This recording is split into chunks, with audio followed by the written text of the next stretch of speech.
Hello students, welcome to foundation learning. कैसे हैं आप लोग? मेरा नाम है रोहित सिंघल।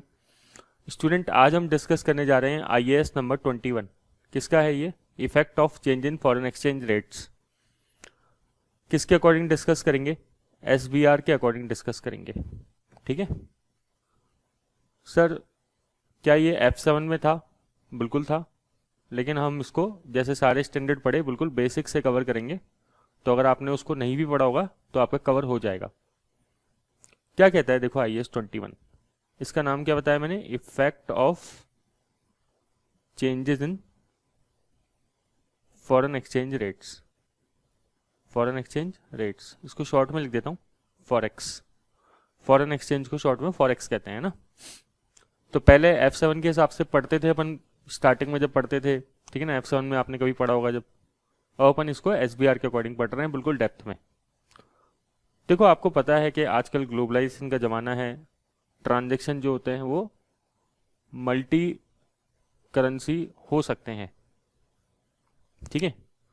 तो इसीलिए अब दिक्कत आती है कि जैसे मान लो मैं इंडिया में बैठा हूँ और हमारा जो करेंसी है वो रुपीज़ है, इंडियन रुपीज़, INR, ठीक है। बट मैं किसी स्टूडेंट को जो यूएस में बैठा है उसको क्लासेस प्रोवाइड कर रहा हूँ। यूएस का स्टूडेंट है, तो सपोज करो उसने मेरे को $100 फीस पे करी क्लासेस की, कि सर ये लो $100 फीस लो। तो अब मैं इसको, अब एक तो मेरे स्टूडेंट है जो इंडिया में है, ठीक है, और एक स्टूडेंट है जो यूएस में भी क्लासेस ले रहे हैं हमारा कोर्स, क्योंकि हो सकता है कुछ इंडियंस हो वहाँ पे या फिर कुछ भी, कैसे भी हो सकता है। तो वो लोग स्टूडेंट्स हैं, उन्होंने $100 फीस पे करी। अब इंडिया वाले स्टूडेंट तो इंडियन रुपीज़ में पे करते हैं फीस, इसको तो रिकॉर्ड करने में कोई झंझट ही नहीं है। बट इसको कैसे रिकॉर्ड करूं मैं? तो इसीलिए एक कॉन्सेप्ट आता है सबसे पहले कि फॉरेन एक्सचेंज रेट्स का क्या ट्रीटमेंट होना चाहिए। फॉरेन एक्सचेंज का रेट्स का अगर वो चेंज हो जाती है तो कैसे, इनिशियल रिकग्नाइजेशन कैसे होना चाहिए, ठीक है। अब $100 मिला तो मुझे इसको क्या करना पड़ेगा? अपनी इंडियन करेंसी में ट्रांसलेट करना पड़ेगा। क्यों ट्रांसलेट करना पड़ रहा है बताओ? क्योंकि मेरी जो मेन करेंसी है वो है INR। जो मेरी मेन करेंसी है उसको क्या बोलते हैं पता है आपको? टेक्निकल लैंग्वेज में फंक्शनल करेंसी। तो सबसे पहला टॉपिक हम डिस्कस करेंगे क्या, कि सर फंक्शनल करेंसी क्या होती है, ठीक है। तो मैंने आपको क्या नीड बताई पहले स्टैंडर्ड की? नीड क्या है कि हम इंडिया में बैठे हैं सपोज करो, और इंडिया में क्लासेस प्रोवाइड कर रहे हैं, तो इंडिया के स्टूडेंट है तो कोई दिक्कत ही नहीं है, INR में पैसा आता है।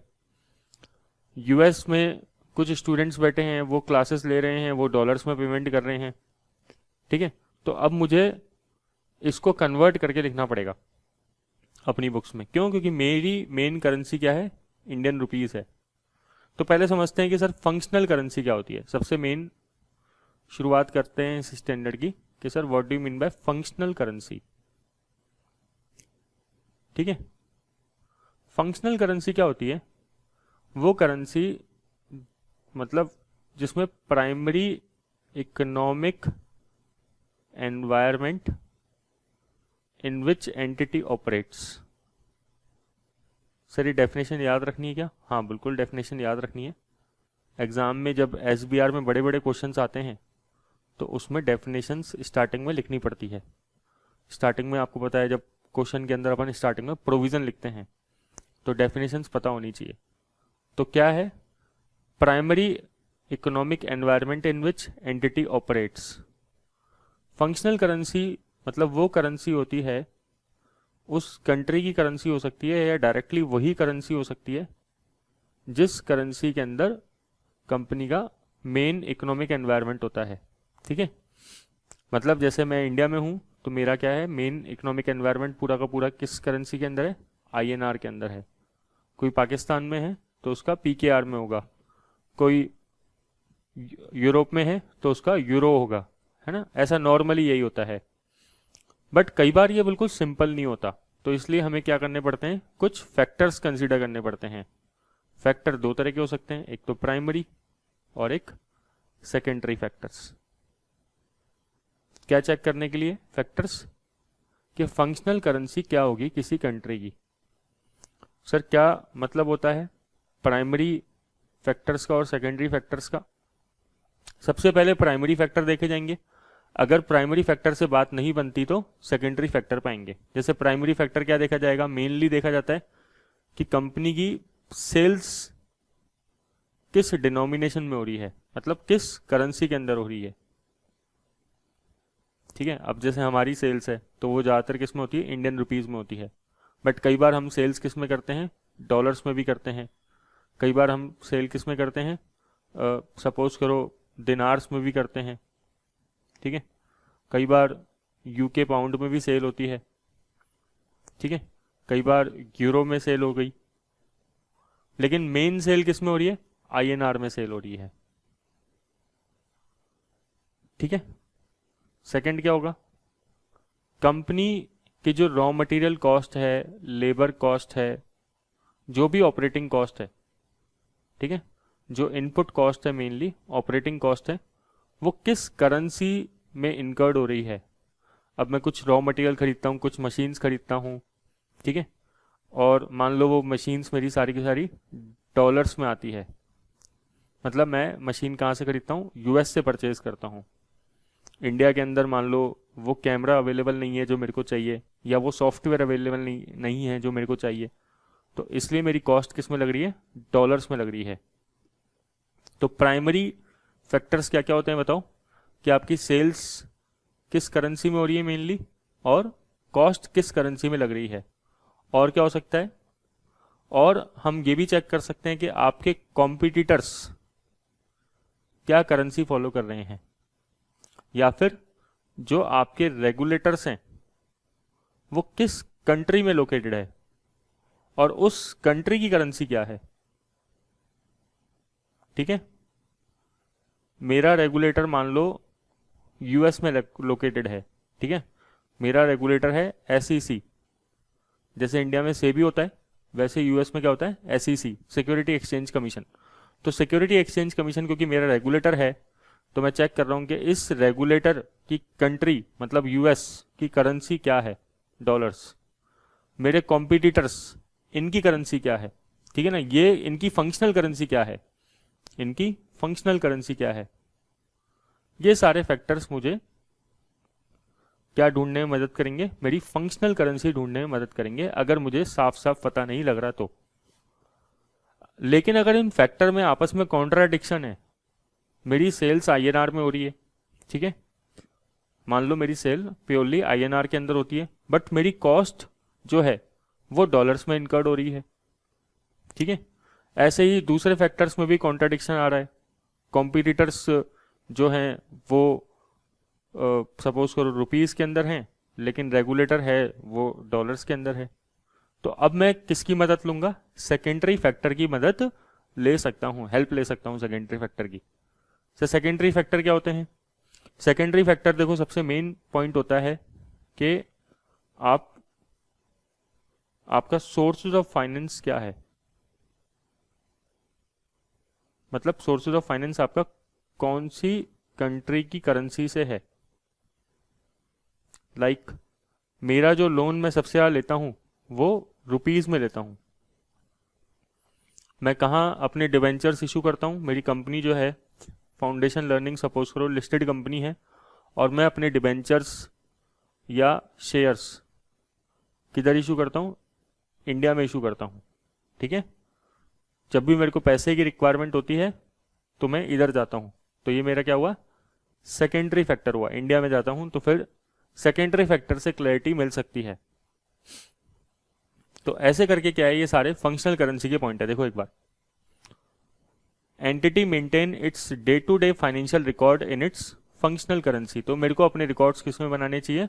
फंक्शनल करेंसी में बनाने चाहिए। मेरे भले ही ट्रांजेक्शन रुपी और डॉलर दोनों में होते हैं, लेकिन मेरे को कोई ना कोई एक करेंसी में अपने अकाउंट्स बनाने पड़ेंगे। तो फंक्शनल करेंसी क्या है? Is a currency of the primary economic environment where entity operates. इस डेफिनेशन को बिल्कुल याद कर लो अच्छे से, एग्जाम में लिखने के लिए बहुत काम आएगी। ठीक है, फिर entity should consider the following primary factors. Primary factor क्या है? That the currency that mainly influence the sale price for goods and services.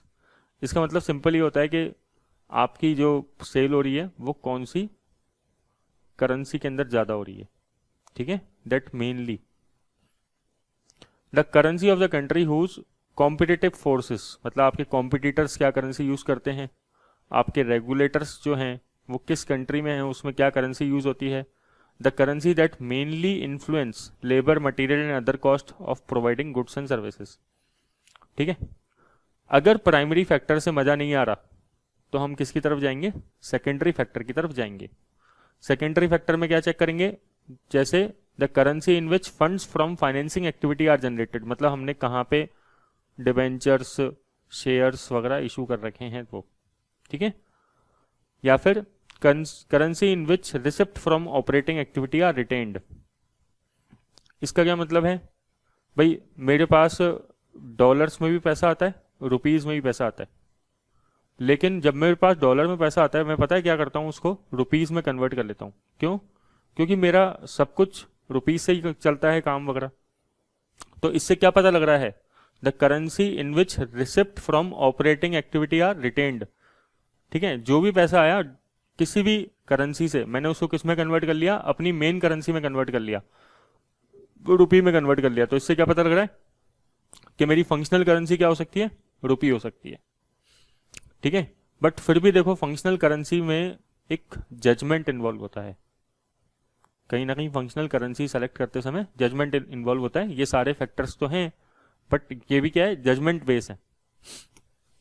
Sir ये सब फैक्टर इंपॉर्टेंट है कि एग्जाम के लिए, वेरी वेरी इंपॉर्टेंट है। सीधा 6 मार्क्स का क्वेश्चन आ सकता है। 6 मार्क्स का कैसे, मान लो 25 मार्क्स का बड़ा क्वेश्चन आ रहा है, 25 मार्क्स आपको पता है डायरेक्टली एक क्वेश्चन तो आता नहीं, उसमें कई सारे क्वेश्चन पूछते हैं। तो 6 मार्क्स के अंदर एक छोटा क्वेश्चन फंक्शनल करेंसी पे बेस हो सकता है, ठीक है। कैसे होता है वो अपन देखेंगे अभी। अच्छा सर फंक्शनल करेंसी पता लग गई, अब क्या करेंगे, फंक्शनल करेंसी पता लग गई ना आपको, तो अब जो मेरा फाउंडेशन लर्निंग का जो बिजनेस है जिसमें अलग अलग पैसा मिल रहा है, आईएनआर में भी मिल रहा है, डॉलर्स में भी मिल रहा है, दिनार्स में भी मिल रहा है, ठीक है, और यूरो में भी मिल रहा है, ऐसे बहुत सारी करेंसी है। इन सबको उठा के मैं अब किस में कन्वर्ट करूंगा, रुपीस में कन्वर्ट करूंगा।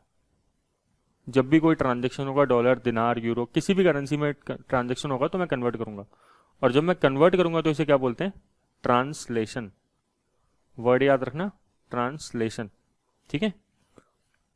और कन्वर्जन करने की रेट क्या होगी, किस रेट के हिसाब से कन्वर्ट करेंगे, स्पॉट रेट के हिसाब से। मान लो मेरे को एक स्टूडेंट ने $100 फीस पे करी, ठीक है, और जिस दिन पे करी फीस उस दिन डेट थी 1 जनवरी 2023 और $100 फीस पे करी है और उस दिन डॉलर का रेट था 80 का। तो मैं अपनी फीस कितनी रिकॉर्ड करूंगा अपनी बुक्स में, 8000 से, ठीक है ना। Bank account debit to fees receipt, जो भी एंट्री डालूंगा वो इस तरीके से डालूंगा। बैंक है या डेटर है वो बात की बात है, मतलब पैसा उसने एक साथ दे दिया तो ठीक है, वरना हो सकता है कि स्टूडेंट अगर पेमेंट बाद में करे तो क्लियर क्या, तो 100 इंटू 80, ऑब्जेक्टिव क्लियर होना चाहिए, मतलब समझ में आना चाहिए। एग्जाम्पल का पर्पस ये है। अच्छा ठीक है सर, मतलब हमें एक चीज पता लग गई कि अगर किसी की भी फंक्शनल करेंसी होगी, ठीक है, फंक्शनल करेंसी हमें पता लग गई, सपोज करो आईएनआर है, तो हमें सारे ट्रांजेक्शन अब किसके हिसाब से कन्वर्ट करने पड़ेंगे, आईएनआर के अंदर कन्वर्ट करने पड़ेंगे। रिकॉर्ड के लिए आईएनआर ही यूज होगा, ठीक है। और जब भी इनिशियल ट्रांजेक्शन होगा तो इनिशियली किस पे रिकॉर्ड करोगे उसको, स्पॉट रेट पे। स्पॉट रेट मतलब उस दिन की जो रेट होगी, ठीक है। अब मान लो कि ना ये जो फीस है मेरे स्टूडेंट ने अभी दी नहीं है ना, पैसे नहीं दिए। उसने बोला स्टूडेंट ने कि सर मैं आपको 1 मंथ बाद पे करूंगा पेमेंट। मैंने कहा ठीक है आप क्लास ले लो। तो मैंने क्या एंट्री डाली बताओ अपनी बुक्स में, debtors account debit to sale और टू सर्विसेज प्रोवाइडेड, है ना, ठीक है। डेटर टू सेल एंट्री डाल दी, स्टूडेंट का नाम लिख दिया, मतलब डेटर की जगह मैं इसको स्टूडेंट कर देता हूँ, student account debit to sales. मैंने कितने से एंट्री कर दी, 100 इंटू 80, 8000 से एंट्री कर दी। अभी मेरे को स्टूडेंट ने पेमेंट नहीं दिया, मैंने अपनी बुक्स में इसलिए स्टूडेंट को असेट रिकॉर्ड कर लिया कि मेरे को पेमेंट आने वाला है। ये एंट्री किस दिन हो गई, 1 जनवरी को हो गई। एक महीने बाद, सपोज करो 31 जनवरी की बात है, स्टूडेंट ने मुझे पेमेंट दिया। स्टूडेंट ने कहा लो सर $100 पकड़ो। मैंने कहा ठीक है लाओ, और उस दिन डॉलर की रेट हो गई 82। ठीक है, 31 जनवरी को डॉलर की रेट कितनी हो गई भाई, 82। तब मैं एंट्री क्या पास करूंगा बताओ, बैंक अकाउंट डेबिट। कितना पेमेंट आएगा बैंक में, $100 है इंटू 82, 8200। क्रेडिट क्या करेंगे, मैंने स्टूडेंट से कितना ड्यू कर रखा था, अपनी बुक्स में कितना रिकॉर्ड कर रखा था, 8000 से। ठीक है, और टू एक्सचेंज डिफरेंस कितना आ गया, 200 का। ये क्या है, एक्सचेंज गेन है। गेन है या लॉस है बताओ, फायदा हो गया ना मुझे, ये गेन है। ठीक है, तो सेटलमेंट के टाइम पे, पहले बताओ इनिशियल ट्रांजेक्शन किस पे किया मैंने, स्पॉट रेट पे। क्लियर क्या, एंड टू एंड प्रैक्टिकल भी दिखा रहा हूं मैं आपको ताकि आपको ज़्यादा समझ में आएगा। और सेटलमेंट के टाइम पे ऐसे एंट्री पास होगी। ठीक है, तो गेन भी हो सकता है और लॉस भी हो सकता है $78 का हो जाए, तो मैं तो एक्सपोर्टर हूं, है ना, मेरे को नुकसान हो जाएगा जब डॉलर की रेट कम हो जाएगी तो। ठीक है, तो गेन या लॉस होगा तो वो किधर जाएगा, डायरेक्टली P&L में जाएगा। क्या हिट करेगा, P&L हिट करेगा, ध्यान रखना। और सर इसको इनकम स्टेटमेंट में किस नाम पे दिखाएंगे, किस हेडिंग पे दिखाएंगे। हेडिंग हमारा स्टैंडर्ड जो IAS 21 है ना, वो क्लैरिफाई नहीं करता कि P&L में किस हेडिंग में 200 का गेन जाएगा, ये बताता नहीं है। तो हम क्या कर सकते हैं इसको, सिंपल इसको ऑपरेटिंग इनकम या ऑपरेटिंग कॉस्ट या लॉस के हिसाब से दिखा सकते हैं। ठीक है, क्योंकि ये स्टैंडर्ड बोलता नहीं है, चुप है इस मामले के अंदर कि हमें किस नाम से उस एक्सचेंज गेन को या लॉस को दिखाना चाहिए। क्लियर क्या, तो बताओ पहला इनिशियल ट्रांजेक्शन किस पे हुआ, स्पॉट रेट पे। स्पॉट रेट पे क्यों हुआ, क्योंकि ट्रांजेक्शन मेरा फंक्शनल करेंसी के अलावा हुआ था। मेरी फंक्शनल करेंसी INR थी, तो मुझे जो फॉरेन करेंसी थी, ये डॉलर को फॉरेन करेंसी बोलूंगा फिर मैं, इसको मुझे INR में कन्वर्ट करना पड़ा मेरी फंक्शनल करेंसी में। तो इसलिए लास्ट में गेन, एक तो इनिशियल हुआ और लास्ट में सेटलमेंट के टाइम पे गेन या लॉस होगा, तो वो ऑपरेटिंग इनकम या कॉस्ट में जाएगा। ठीक है, अब आपके माइंड में आएगा सर, मान लो कि स्टूडेंट है ना, आपने उसको 1 मंथ की जगह थोड़ा ज़्यादा टाइम दिया। ठीक है ना, मैंने बोला भाई आप मेरे स्टूडेंट हो, बहुत ब्रिलियंट स्टूडेंट हो, तो आप फीस आराम से पे करना, से 4 मंथ बाद फीस पे करना। ठीक है ना, और मेरा पता है ईयर एंड क्या है, 31 मार्च है, ये ईयर एंड है 31 मार्च 2023। और मैंने अपने स्टूडेंट को कहा यार तुम आराम से 30 अप्रैल को पे करना। ठीक है, वो स्टूडेंट पे उस टाइम करेगा, बट ईयर एंड पे क्या मेरी बुक्स में कुछ एडजस्टमेंट होगा, हाँ होगा। क्योंकि देखो अभी जब स्टार्टिंग में इनिशियल ट्रांजेक्शन हुआ था तब किस रेट पे रिकॉर्ड हुआ था, ये 80 पे, जो स्पॉट रेट थी 1 जनवरी को। लेकिन ये भी तो हो सकता है 31 मार्च को जो रेट है, क्योंकि पेमेंट तो स्टूडेंट ने किया नहीं, हो सकता है कि 78 हो जाए, हो सकता है कि 82 हो जाए, मतलब कुछ भी हो सकती है, 80 भी रह सकती है, तो 80 के अलावा कुछ और भी हो सकती है, तो ऑब्वियसली गेन या लॉस होगा। मैं अपनी बातें बिल्कुल शॉर्ट में करने का प्रयास करता हूँ ना, बिल्कुल कम टाइम में, क्यों, ताकि एफिशिएंसी बनी रहे। आपको क्लास देख के ये नहीं लगे कि यार बहुत ज़्यादा परेशान हो रहे हैं अपन, सर बार बार रिपीट कर रहे हैं एक ही चीज़ को। ठीक है, अगर आपको रिपीट करना होगा तो आप पीछे वापस से देख सकते हो क्लास को, बट मेरा ऑब्जेक्टिव ये है कि ये पहले वाला टॉपिक है, F7 का टॉपिक है, तो आप बोर भी ना हो और आपको चीज़ें समझ में भी आ जाए। ठीक है ना, बेमतलब में लंबा खींचना टॉपिक को ठीक नहीं है फालतू के अंदर। इससे क्या है, कई स्टूडेंट का टाइम वेस्ट होता है और कई बार स्टूडेंट इसलिए क्लासेस भी नहीं देखते पूरी की पूरी। तो ईयर एंड पे हो सकता है कि ये रेट हो, ये रेट हो, दोनों में से कोई भी रेट हो सकती है। ठीक है, तो अब क्या ट्रीटमेंट होना चाहिए बताओ। सबसे पहले मैंने आपको इस स्टैंडर्ड में क्या बताया सर, फंक्शनल करेंसी क्या होती है। फंक्शनल करेंसी क्या है, the primary environment in which entity operates. वो करेंसी फंक्शनल करेंसी होती है जिस प्राइमरी एनवायरनमेंट में जो एंटिटी है ऑपरेट करती है। उसके प्राइमरी फैक्टर बता दिए, सेकेंडरी फैक्टर बता दिए। ठीक है, याद करने पड़ेंगे। अच्छा, फिर मैंने आपको क्या बताया, सारे ट्रांजेक्शन्स जो होंगे आपको फंक्शनल करेंसी के अंदर कन्वर्ट करने पड़ेंगे अगर किसी दूसरे करेंसी के अंदर होते हैं तो। कन्वर्जन करने की रूल क्या बताया मैंने आपको, इनिशियल ट्रांजेक्शन किस पे होगा कन्वर्ट, स्पॉट रेट पे। ठीक है, अच्छा, इनिशियल ट्रांजेक्शन के अलावा जब सेटलमेंट होगा, जब वो स्टूडेंट या कोई भी पर्सन पैसे देगा लेगा, ठीक है, तो हो सकता है एक्सचेंज डिफरेंस राइज हो, क्योंकि आपने स्पॉट पे तो हो सकता है अलग रेट हो और सेटलमेंट के दिन अलग रेट हो, तो एक्सचेंज डिफरेंस जो जाएगा गेन या लॉस, वो सीधा सीधा कहाँ जाएगा, P&L में जाएगा। इंपॉर्टेंट बात है, बहुत ज़्यादा है ना, ये याद रखना। अच्छा, नाम क्या देंगे, नाम कुछ लिखा नहीं है तो ऑपरेटिंग इनकम या एक्सपेंसेस करके दिखा सकते हो। क्लियर, तो इधर तक तो मेरे को आपको कोई भी डाउट नहीं होना चाहिए। अब आती है बात, अगर सेटलमेंट नहीं हुआ तो क्या होगा, ईयर एंड आ गया।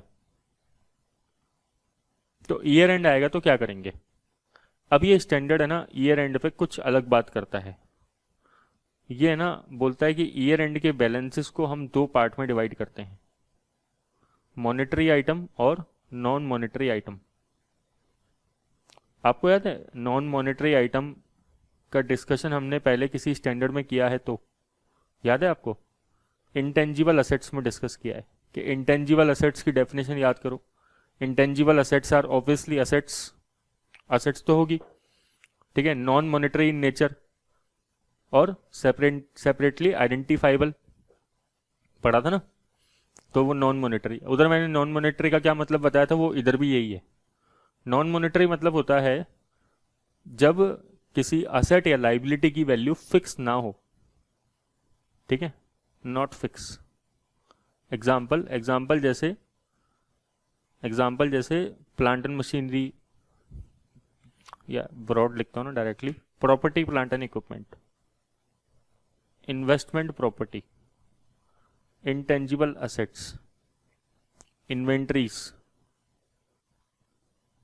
अब आपके पास जो इन्वेंट्री आपके गोडाउन में रखी है, क्या उसकी वैल्यू किसी कॉन्ट्रैक्ट के तहत फिक्स है क्या, कि इतना ही पैसा मिलेगा। मेरे पास गोडाउन में जो है बहुत सारी चाय रखी है, टी के पैकेट्स, सुना है टाटा टी ऐसे करके जो चाय के पैकेट आते हैं, क्या उनकी रेट फिक्स है क्या, इतने में ही बिकेगा, या कोई भी कस्टमर आके भाव तोल कर सकता है, क्यों नहीं कर सकता। ठीक है, मॉनेटरी आइटम मतलब जिसकी वैल्यू फिक्स है, मींस इतना तो मिलेगा ही, कॉन्ट्रैक्ट के तहत फिक्स हो गई एक तरीके से, मान लो आप, जैसे डेटर्स। अब मैंने आपको गुड्स उधार बेच दिए, मैंने अपने स्टूडेंट को अपनी क्लासेस दे दी और बोला तुम 1 मंथ बाद मुझे पेमेंट कर देना $100 का, तो वैल्यू फिक्स हो गई ना, $100 का पेमेंट कर देना। वो क्या है, $100 मॉनेटरी आइटम। स्टूडेंट मेरे लिए क्या है, डेटर्स, और मैं स्टूडेंट के लिए क्या हूं, क्रेडिटर्स। तो डेटर, क्रेडिटर, लोन्स, ठीक है, ये सब क्या होते हैं बताओ, मॉनेटरी आइटम। इवन कैश तो कैश ही रहेगा ना, आपके पास 100 रुपये का नोट है जेब में, तो उसकी वैल्यू 90 तो नहीं हो गई, 100 ही रहेगी। लेकिन property plant and equipment, machine है, पता नहीं कितने में बिके, क्या भरोसा। ठीक है, इन्वेस्टमेंट प्रॉपर्टी, इंटेंजिबल असेट्स। तो ध्यान सुनना, ये स्टैंडर्ड क्या बोलता है, ये बोलता है कि अगर ईयर एंड के टाइम पे चीज़ों का सेटलमेंट नहीं हुआ, मैंने स्टूडेंट को 4 महीने के लिए कोर्स उधार में बेचा, ठीक है, $100 मैं स्टूडेंट से 4 मंथ बाद लूँगा, बीच में ईयर एंड आ गया, 31 मार्च आ गई, मेरा पेमेंट कब आएगा? 30 अप्रैल आएगा। जो पिछले वाला एग्जाम्पल था वही, उसी की बात कर रहा हूँ मैं। तो मैं जो है देखूंगा कि वो स्टूडेंट मेरे लिए मॉनेटरी आइटम है या नॉन मॉनेटरी आइटम है जो मुझे उससे पैसा लेना है। सर वो मॉनेटरी आइटम है क्योंकि वो पैसा फिक्स है, लेना है, ठीक है। तो मैं अपनी बुक्स में अपने डेटर्स को ट्रांसलेट करूंगा। किस रेट पे? क्लोजिंग रेट पे। सर रीट्रांसलेट क्यों? क्योंकि ट्रांसलेशन तो इनिशियल रिकॉग्निशन के टाइम पे हो चुका होगा ना भाई। जब मैंने फर्स्ट एंट्री पास करी थी अपनी बुक्स में, जब मैंने कोर्स बेचा था, तब एंट्री पास करी होगी ना, स्टूडेंट अकाउंट डेबिट टू या debtor account debit to sales, $100 into 80, जो भी स्पॉट रेट चल रही थी उस दिन 1 जनवरी को 2022 को। तो ये तो ट्रांसलेशन हो गया, ठीक है। अब क्लोजिंग रेट के हिसाब से क्या करेंगे? रीट्रांसलेशन करेंगे। तो मान लो रेट हो गई 82 की, है ना, 31 मार्च को ईयर एंड आ गया, 31 मार्च को 82 रेट हो गई। मतलब मुझे 8,000 नहीं लेने, मुझे 8,000 ना लेके स्टूडेंट से थोड़े से ज़्यादा लेने हैं। कितने लेने हैं? 8,200। तो मैं एंट्री के पास क्या करूँगा? डेटर या स्टूडेंट को डेबिट कर दूंगा। कितने से बताओ, आप बताओ? 200 से। 2 एक्सचेंज गेन कितने से? 200 से। समझ में आ गया 200 कैसे आया? बताओ। $100 लेने थे और $2 की रेट बढ़ गई, 80 से 82 हो गया ना रेट, इसलिए, ठीक है। तो ये जो गेन है इसे क्या बोलेंगे? Foreign exchange gain. और पता है ये आपको सीधा कहाँ जाएगा? P&L में जाएगा। Very good sir. बट अगर सर ये नॉन मॉनेटरी आइटम है तो क्या होगा? तो डू नॉट रीट्रांसलेट, कुछ भी रीट्रांसलेशन नहीं होगा। तो सर हम क्या करेंगे? जैसे बुक्स में है वैसे ही रखे रहेंगे उसको, ठीक है। सर कैसे, मतलब कुछ एग्जाम्पल दे रहे हो आप इसका? हाँ दे रहा हूं, देखो। अब मान लो इधर लेता हूं मैं एग्जाम्पल, ठीक है। 1 जनवरी 2022 को मैंने property plant and equipment purchase किया, पीपीई परचेज करी। पता है कितने की? $1,000 की परचेज करी, और इस दिन डॉलर की रेट थी 75। क्लियर? मेरी फंक्शनल करेंसी है रुपी, इंडियन रुपी, और $1,000 की मैंने पीपीई परचेज करी ऑन क्रेडिट, जिसका मैं पेमेंट करूंगा ऑन 30 अप्रैल। बीच में ईयर एंड आ गया 31 मार्च, ठीक है। 31 मार्च को डॉलर की रेट है 73, और इस दिन जब पे करा तब रेट हो गई 76। Clear? Pass the necessary general entries, general entry पास करके दिखानी है। चलो पहली एंट्री अपनी बुक्स में बताओ क्या एंट्री होगी? पहली एंट्री 1 जनवरी को होगी। क्या एंट्री होगी? PPE account debit to creditors for PPE. मैंने अभी पेमेंट तो किया नहीं, ठीक है, और इसको क्रेडिटर फॉर गुड्स तो लिख नहीं सकते, ये मेरे गुड्स तो है नहीं, पीपीई परचेज करी है मैंने। तो $1,000, और उस दिन रेट कितनी थी? 75,000। ये एंट्री किस दिन पास हुई बताओ? 1 जनवरी को हो गई। बारी किस दिन आएगी? 31 मार्च की डेट आएगी, ठीक है ना। बीच में पेमेंट कब करेंगे? 30 अप्रैल। ईयर एंड कब है? 31 मार्च। ये ईयर एंड की भी डेट है। बताओ, इसमें से देख के बताओ कि कौन सा मॉनेटरी आइटम है और कौन सा नॉन मॉनेटरी आइटम है। क्या पीपी मॉनेटरी आइटम है या नॉन मॉनेटरी आइटम है? Sir PP non monetary item है क्योंकि इसकी वैल्यू फिक्स नहीं होती है। सर क्रेडिटर मॉनेटरी आइटम है, ठीक है। तो मॉनेटरी आइटम को हम क्या करेंगे, रीट्रांसलेट करेंगे। क्या बोलते हैं इसको, रीट्रांसलेट करना, ठीक है। अब 1000 इंटू 73, मेरी लाइबिलिटी पहले कितने की थी, 75 की, लेकिन जब मैंने ईयर एंड पे देखा तो मेरी लाइबिलिटी कितनी हो गई, 73 की हो गई। लाइबिलिटी कम हो गई, लाइबिलिटी कम होने का मतलब मुझे फायदा हो गया, तो मैं लाइबिलिटी कम करने के लिए डेबिट करूंगा। Creditors for PPE account debit, कितने से, 2000 से। लाइबिलिटी कम होती है तो डेबिट होती है। एक्सचेंज गेन, देखो मैं डायरेक्टली टू P&L लिख रहा हूं ताकि आपको समझ में आए कि एक्सचेंज गेन को मैं सीधा P&L में डालूंगा। देखने वाली बात क्या है स्टूडेंट यहाँ पे, कि ये 31 मार्च को एंट्री हो रही है।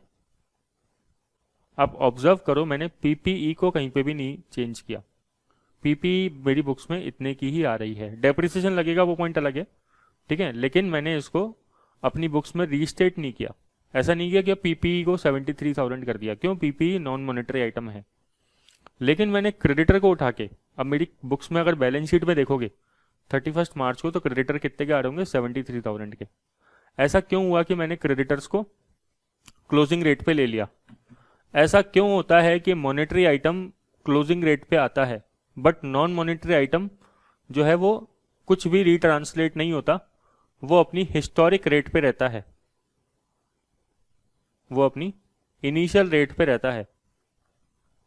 ऐसा क्यों होता है बताओ, सोच सकते हो आप इसके पीछे लॉजिक। लॉजिक आपसे कोई नहीं पूछ रहा एग्जाम में, बट सोचना अपन को चाहिए। लॉजिक ये है, देखो ध्यान से, मॉनेटरी आइटम मतलब डेटर्स, डेटर, क्रेडिटर, ये मुझे मिलने वाले हैं, ये आज की बात चल रही है। इधर देखो, मुझे $1000 पे करना है क्रेडिटर्स, तो मेरे को है ना बार बार माइंड में टेंशन रहती है, क्या, कि यार पहले कितना पे करना था, पहले 75,000 पे करना था, है ना, 75,000 पे करना था। अब जैसे ही मैंने 75,000 की एंट्री बुक करी, मेरे माइंड में एक टेंशन चालू हो गई। क्या टेंशन चालू हो गई बताओ, कि यार ये डॉलर की रेट बढ़ ना जाए। हो जाएगी ना, नहीं होगी टेंशन। तो इस टेंशन से मैं अपनी बुक्स में इस टेंशन को रिफ्लेक्ट करना चाहता हूँ, ठीक है। हो सकता है ये टेंशन कम भी हो गई हो। टेंशन कम कैसे हो गई, डॉलर की रेट गिर गई 73, मेरे को 2000 का फायदा हो गया, तो मैं खुश हो रहा हूँ। मैं अपने शेयर होल्डर्स को बताना चाहता हूँ कि जो मेरे को 75,000 की लाइबिलिटी पे करनी थी वो अब 73,000 ही पे करनी है।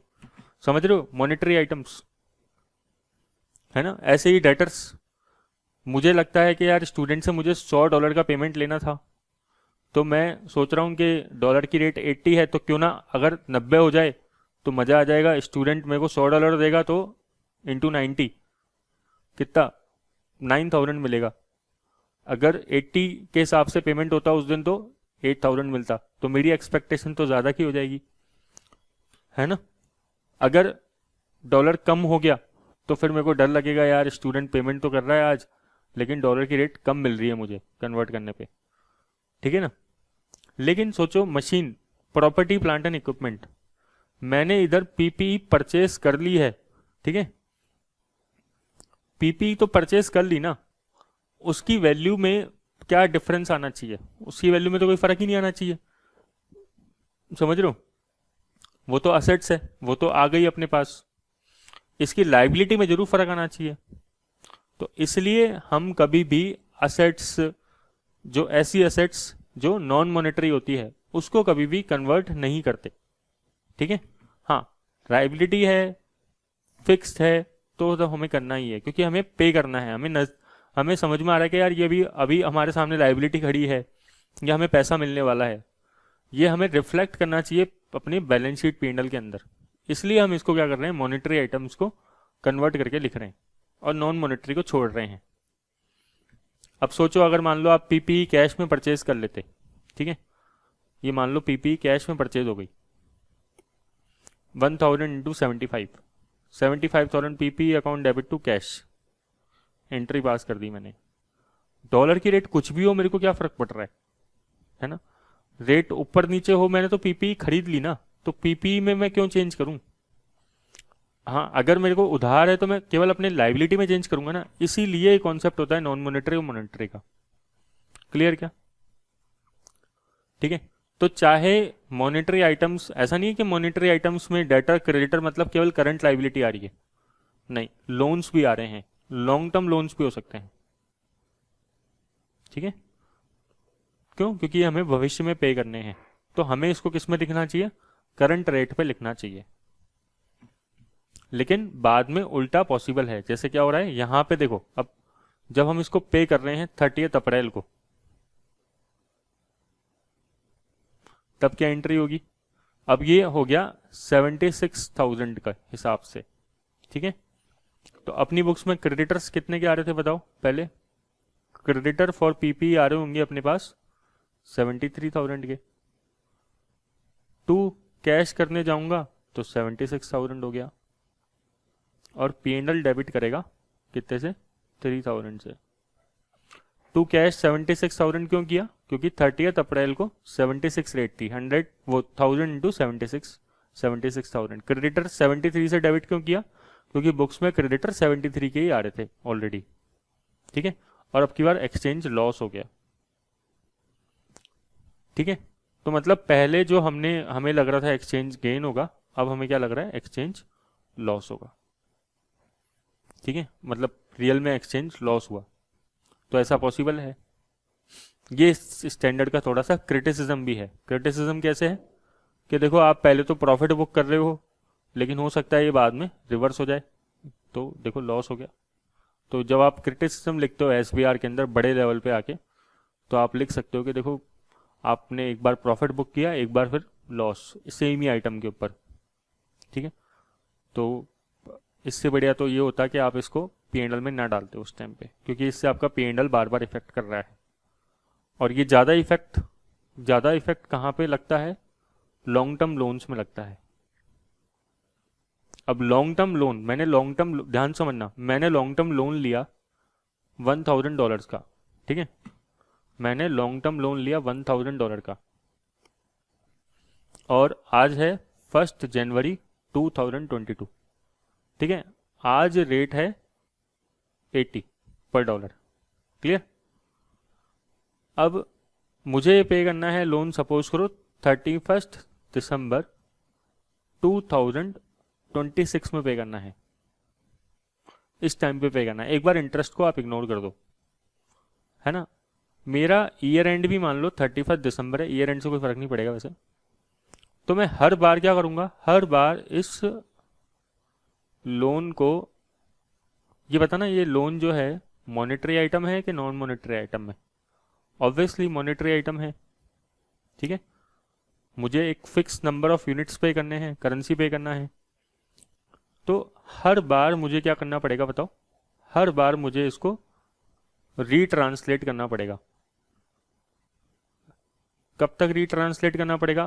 22, ये तो पहली बार इनिशियल रिकॉर्ड होगा 1 जनवरी को, फिर यहाँ पे रीट्रांसलेशन होगा, यहाँ पे रीट्रांसलेशन होगा, यहाँ पे होगा, यहाँ पे होगा, फिर लास्ट में पेमेंट होगा, सेटलमेंट होगा। तो सोच रहे हो 1 2 3, अब इनमें कभी गेन हो सकता है, कभी लॉस हो सकता है। मान लो डॉलर की रेट 82 हो गई, मेरे को लॉस हो गया, फिर 78 हो गई, फिर मुझे प्रॉफिट हो गया, फिर 83 हो गई, फिर लॉस हुआ हो, देख रहे हो, फिर 85 हो गई, और फिर लास्ट में 75 रह गई। तो ये स्टैंडर्ड क्या बोल रहा है? सारे एक्सचेंज डिफरेंस को पीएनएल में डालते जाओ, चाहे वो प्रॉफिट है चाहे लॉस है। अब देख लो ब्लंडर क्या हो रहा है, गड़बड़ क्या हो रही है? गड़बड़ ये हो रही है कि आप बार बार कभी प्रॉफिट बुक कर रहे हो, कभी लॉस बुक कर रहे हो, कभी प्रॉफिट कभी लॉस। मतलब जो पुराना लॉस था हो सकता है रिवर्स हो जाए, या पुराना प्रॉफिट था हो सकता है रिवर्स हो जाए। तो जब आप एसबीआर में लिखते हो ना, तो आप एक मेच्योर स्टूडेंट हो, तो आपको जब क्रिटिसिज्म लिखने को बोलता है कि इस स्टैंडर्ड का क्रिटिसिज्म बताओ या इस पॉइंट का क्रिटिसिज्म बताओ, तो आप क्या बोलोगे कि मॉनेटरी आइटम्स को क्लोजिंग रेट पे रीट्रांसलेट करना ठीक है, लेकिन आप शॉर्ट टर्म आइटम्स को क्लासीफाई अगर वो करोगे रीट्रांसलेट, तब तो समझ में भी आएगा और उसको पीएनएल में डालोगे। लेकिन लॉन्ग टर्म आइटम को अगर आप रीट्रांसलेट करोगे तो थोड़ी सी दिक्कत है। क्लियर क्या? ये आपकी मैच्योरिटी शो करेगा कि स्टूडेंट देखो कितना अच्छे से आंसर लिख रहा है। बाकी स्टैंडर्ड में तो यही लिखा हुआ है, चाहे मॉनेटरी आइटम है, चाहे वो लॉन्ग टर्म है, चाहे शॉर्ट टर्म है, उठा के P&L में डालना है अपन को तो हर बार। क्लियर? तो आपको बताओ क्या क्या चीज़ें समझ में आ गई अभी तक कि सर इनिशियल मेजरमेंट किस पे होता है, स्पॉट रेट पे होता है। सेटलमेंट करते समय क्या करेंगे, सेटलमेंट करते समय आप जो भी रेट होगी एक्सचेंज डिफरेंस को P&L में डाल दोगे, ठीक है। और अगर सेटलमेंट नहीं हुआ, ईयर एंड हुआ तो, ईयर एंड हुआ तो दो बातें याद रखनी है, मॉनेटरी आइटम है कि नॉन मॉनेटरी आइटम है। मॉनेटरी आइटम होगा तो क्लोजिंग रेट पे डाल देना, शॉर्ट टर्म लॉन्ग टर्म का कोई पंगा नहीं है, सबको उठा के क्लोजिंग रेट पे कन्वर्ट करना है। नॉन मॉनेटरी आइटम को इनिशियल जिस पे रिकॉर्ड किया था चलने दो, ठीक है। नॉन मॉनेटरी आइटम्स पे मैं एक बात और आपको बोलना चाहूंगा यहाँ पे, नॉन मॉनेटरी आइटम्स में कई बार क्या होता है, नॉन मॉनेटरी आइटम जैसे PPE है। अब मैंने, ध्यान से देखना, मेरे पास एक लैंड है, मैंने ये लैंड 1 जनवरी 2022 को परचेज कर ली, ठीक है, कैश में परचेज करी, $1000 की परचेज करी और रेट था उस दिन $1 का 80 का।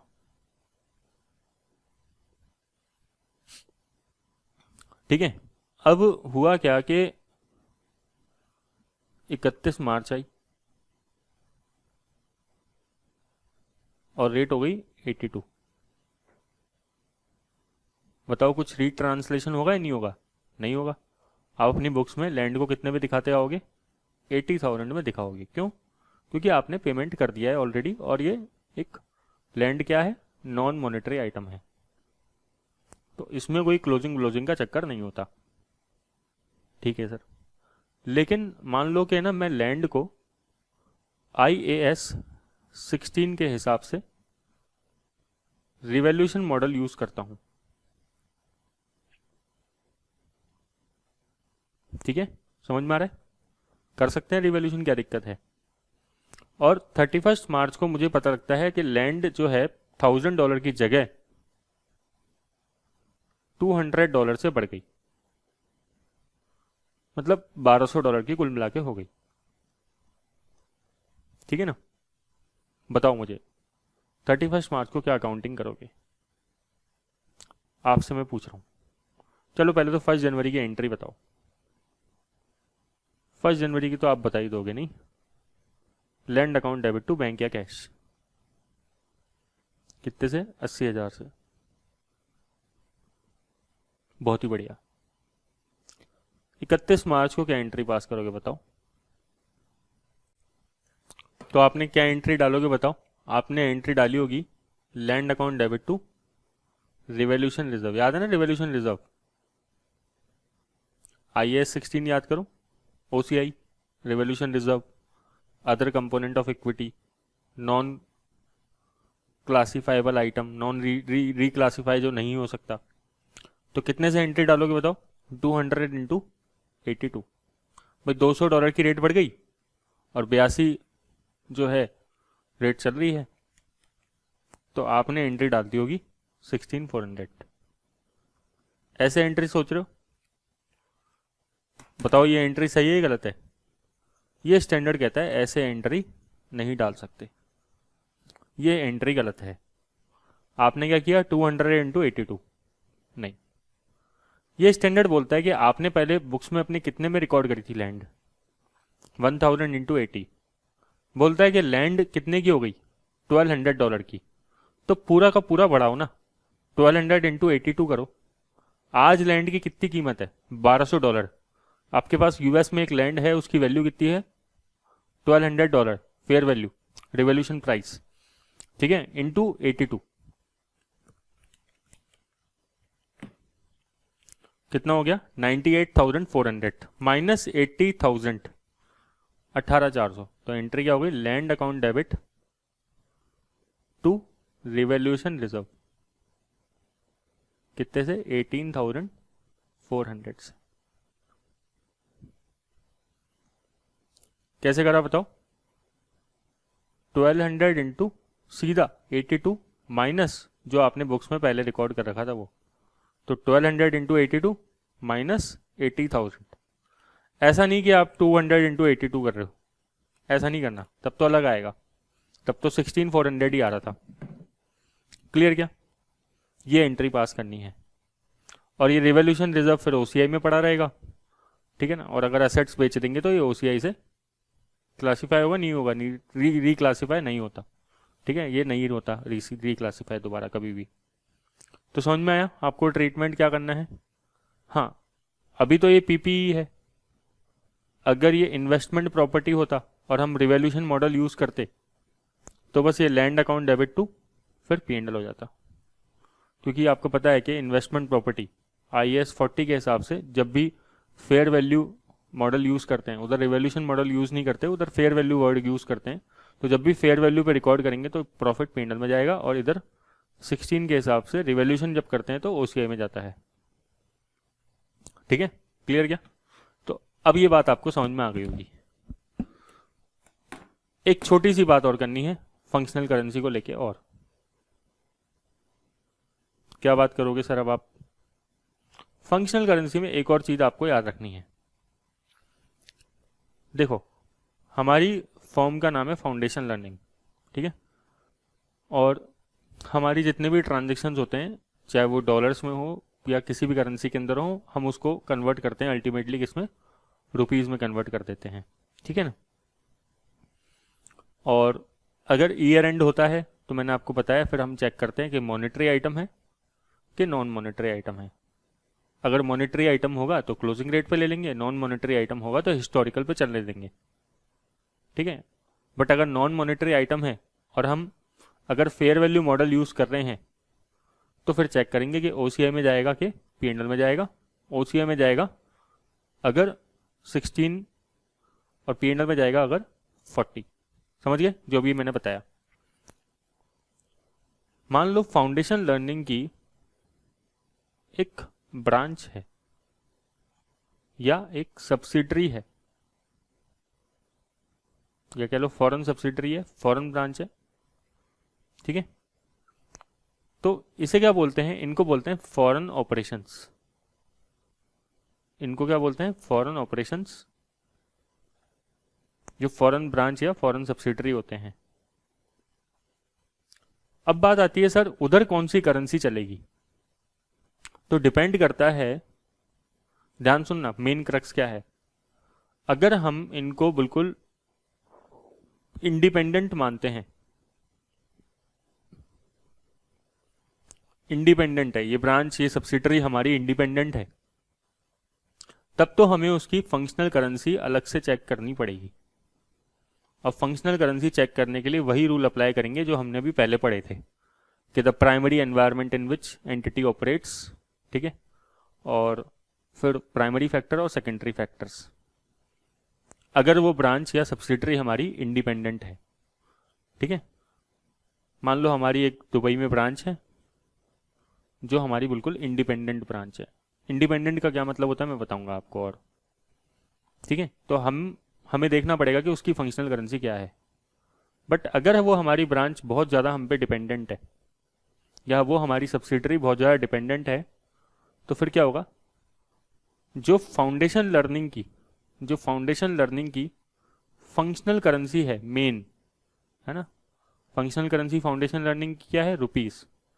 वही उस डिपेंडेंट ब्रांच या फॉरेन डिपेंडेंट सब्सिडरी की सेम फंक्शनल करेंसी बन जाएगी, सेम फंक्शनल करेंसी बन जाएगी। क्या मतलब है सर? थोड़ा और समझाओ। फाउंडेशन लर्निंग की एक ब्रांच है, ठीक है, दुबई में, और वो बिल्कुल इंडिपेंडेंट अपनी तरफ से अपनी तरीके से काम करती है, ठीक है। हमने उसको कभी भी उसके ऊपर कोई भी रिस्ट्रिक्शंस कभी भी लगाने की कोशिश नहीं करी है। उनको कभी भी ये नहीं बोला कि आपको डेली की डेली जो कैश है हमें वो सेंड करना है, जो भी आपके पास फीस रिसिप्ट होगी। हमने कभी भी ये नहीं बोला कि आपको प्रोडक्ट या सर्विसेज हमसे ही खरीद के बेचना है। हमने कभी भी ये नहीं बोला उनको कि आपको लोन भी हमसे ही लेने हैं डायरेक्टली, है ना, या कुछ भी मेजर डिसीजन लेते समय हमसे पूछना है। हमने कभी भी ऐसी बातें नहीं करी उससे। इट मीन्स वो इंडिपेंडेंट है, ठीक है। तो जब उसकी फंक्शनल करेंसी डिटरमाइन होगी कि वो कौन सी बुक्स में अपने अकाउंट्स रखेगी, तो वो सेपरेट डिटरमाइन होगी, ठीक है, अलग तरीके से। और उसके क्या पैरामीटर्स होंगे, वही फंक्शनल करेंसी का जो हमने पढ़ा था कि primary economic environment in which entity operates, और वो प्राइमरी और सेकेंडरी फैक्टर उस पर अप्लाई होंगे। बट एक ब्रांच हमारी सऊदी में है, सऊदी अरेबिया में है, उसको हमने बोल रखा है कि तेरे पास कोई ऑटोनॉमी नाम की कोई चीज़ नहीं है, तो हमसे ही प्रोडक्ट ले रही है, सर्विसेज ले रही है और उसी को आगे बेच रही है। तेरे पास जो भी स्टूडेंट से पैसा आएगा वो डेली की डेली हमारे खाते में जमा होना चाहिए, एक भी पैसा तेरे को नहीं रखना है। कभी तेरे को लोन चाहिए हो तो हमें हमसे बता देना, हम देंगे लोन, तेरे को मार्केट से लोन उठाने की कोई ज़रूरत नहीं है। इट मीन्स एक तरीके से आपको नहीं लगता कि हम ही वहाँ पे बैठे हैं? नहीं लगता आपको कि हम ही वहाँ पे बैठे हैं? ठीक है, तो जब हम ही वहाँ पे बैठे हैं तो हमारी करेंसी, जो हम यहाँ पे करेंसी फॉलो करते हैं, वो ब्रांच भी हमारी, वो सब्सिडरी भी हमारी वही करेंसी फॉलो करेगी। हम उसके लिए अलग से फंक्शनल करेंसी नहीं निकालेंगे। आई होप कि आपको मेरी बात समझ में आई हो। सर लेकिन मान लो, अब मैं थोड़ी सी बात को और आगे बढ़ाऊंगा, ठीक है ना। अब मान लो सर कि आपकी जो दुबई वाली ब्रांच है उसकी जो करेंसी निकली, ठीक है, वो निकली द्राम, द्राम चलती है वहाँ पे ना, दिनार या द्राम क्या चलती है ना एग्जैक्टली, मेरे को दिरम शायद क्या बोलते हैं उसको, मेरे को ध्यान नहीं एग्जैक्टली, तो गलती हो तो माफ़ कर देना ना। तो दुबई के अंदर जो भी करेंसी चलती है, मान लो दिराम चलती है, तो वहाँ पे वो जो करेंसी है वो हमने फंक्शनल करेंसी मान ली और वो दिराम में अपने अकाउंट्स मेंटेन कर रही है। हम यहाँ पे जो हैं वो अपना रुपीज़ में अकाउंट्स मेंटेन करते हैं। फाउंडेशन लर्निंग जो इंडिया में है वो मेनली पेरेंट है, और फंक्शनल जो जो दुबई में काम कर रही है वो बेसिकली एक सब्सिडरी है हमारी, है ना, फॉरेन सब्सिडरी है। तो सर ये तो बड़ी दिक्कत हो जाएगी। दिक्कत क्या होगी बताओ, अब आपको समझ में आ रही है कि हम रुपीज़ में हैं, हम पेरेंट हैं। पेरेंट जब सब्सिडरी को मिलाएगा, कंसोलिडेशन करेगा, तो ऐसा तो है नहीं कि रुपीज़ और दिराम को डायरेक्टली जोड़ दिया जाए, तो इसको क्या करना पड़ेगा, बेसिकली इसको कन्वर्ट करना पड़ेगा, ठीक है। तो कन्वर्जन के इसके रूल्स होते हैं कि आप फॉरेन के जो आपकी सब्सिडरी है उसको कैसे कन्वर्ट करोगे, किसमें, अपनी होल्डिंग कंपनी के अकाउंट्स के बनाते समय कैसे कन्वर्ट करोगे, उसके बेसिकली एक रूल्स होते हैं। ये रूल्स IAS 21 ही बताता है, ठीक है ना, कि फॉरेन ऑपरेशंस अगर इंडिपेंडेंट है तो उसको कैसे कन्वर्ट करा जाएगा, consolidation for the purpose of consolidation. लेकिन वो मैं आपको पढ़ाऊंगा जब हम कंसोलिडेशन चैप्टर पढ़ेंगे तब, और इवन कापलान ने भी उसको कंसोलिडेशन चैप्टर के अंदर ही डील कर रखा है, तो मैं उसको उसकी बातें यहाँ पे नहीं करूंगा। बस मैंने आपके माइंड में एक चीज़ डाल दी कि ऐसा भी होता है। क्लियर क्या? ठीक है, मेरे को अब आपसे एक लास्ट पॉइंट और डिस्कस करना है छोटा सा, कि सर मान लो फाउंडेशन लर्निंग है, उसकी फंक्शनल करेंसी क्या है, रुपीज़ है, बिल्कुल है। तो क्या कभी फंक्शनल करेंसी चेंज हो सकती है? हाँ, चेंज हो सकती है, अगर प्राइमरी फैक्टर्स बदल जाएं तो, जो फैक्टर्स थे वो बदल जाएं तो, ठीक है। लाइक आपका जो हमारी पहले सेल होती थी मेनली वो रुपीज़ में होती थी, अब सेल 90% हमारी डॉलर्स में होती है, रुपीज़ में बहुत कम होती है, पहले ज़्यादातर रुपीज़ में होती थी, ठीक है ना। हमारा इंडिया का मार्केट कम हो गया, बाहर का मार्केट बहुत बढ़ गया, तो हमारी फंक्शनल करेंसी अब क्या हो सकती है, चेंज हो सकती है। तो सर अगर चेंज होगी तो चेंज मस्ट बी क्या, रेट्रोस्पेक्टिव और प्रोस्पेक्टिव? बोलते हैं change must be prospective, not retrospective. Clear क्या? तो ये सब छोटी छोटी बातें हैं, आपको याद रखनी है। अब हम स्टैंडर्ड के कुछ क्वेश्चन हैं बुक के, वो कर लेते हैं, ठीक है, और इसको थोड़ा सा रीड आउट कर लेते हैं। कॉन्सेप्ट मैंने पूरा का पूरा बता दिया, पूरा का पूरा खत्म, कुछ नई बात नहीं आने वाली अब, है ना, सारी पुरानी बातें आएंगी। तो ये हमने डिस्कस कर ही लिया था कि फंक्शनल करेंसी की डेफिनेशन, ये प्राइमरी फैक्टर डिस्कस कर लिए, सेकेंडरी फैक्टर डिस्कस कर लिए, ठीक है। फिर अब हम आते हैं किस पे, फॉरेन सब्सिडरी। मैंने बताया कि foreign subsidiary, there are times when foreign subsidiary rather than applying the above rules should simply use the same functional currency as its parent. ठीक है, कब मतलब वो डिपेंडेंट मानी जाएगी, कब मानी जाएगी वो foreign subsidiary? whether the foreign operations operate an extension of the parent rather than having significant autonomy। हमने उसको ऑटोनॉमी दे ही नहीं रखी है, हमने बोल रखा है हमारी सऊदी अरेबिया वाली सब्सिडरी को कि भाई जो हम कह रहे हैं वही मानना पड़ेगा आपको, ठीक है। Level of transaction with the parent, उसके ज़्यादातर ट्रांजेक्शन हमारे साथ ही होते हैं वहाँ पे। Whether cash flow are readily available for remittance to its parent, हमने बोल रखा है सऊदी अरेबिया वाले को जो भी तेरे पास पैसा है डेली की डेली हमारे खाते में जमा होना चाहिए।